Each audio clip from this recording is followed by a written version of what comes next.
Hello, beautiful people!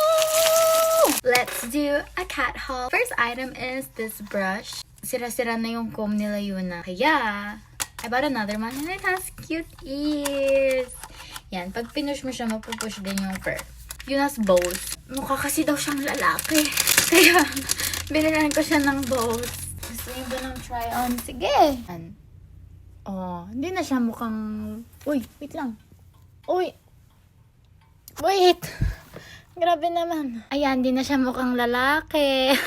Tapos ayun, pwede ko rin naman itong gamitin. Ay! Okay yung gumamit. Collars na may pang air tag. Kasi parang masyadong malaki kay Yuki yung nabili ko sa kanya. This one, it's for their food when I'm scooping out their wet food. Ito yung pang cover ng cans. Sana kasha? Hindi ko alam kung ganyan yung size ng can. Pero ito yung scooper. Tsaka pang open or something. Kasi yung ginagamit ko lang plastic spoon. Ngayon ito na. Then we also have... Grabe, ang laki naman nito. Hindi ko to in-expect na ganito kalaki. Ito yung pag magbibigay ka ng treat. Tapos, para hindi ka mahirapan, isa-slide mong ganyan. Pero ang laki. Parang... High five. Yan. Dalawa binili kong ganyan. Puro toys na to. Fluffy string. Sasabit lang to.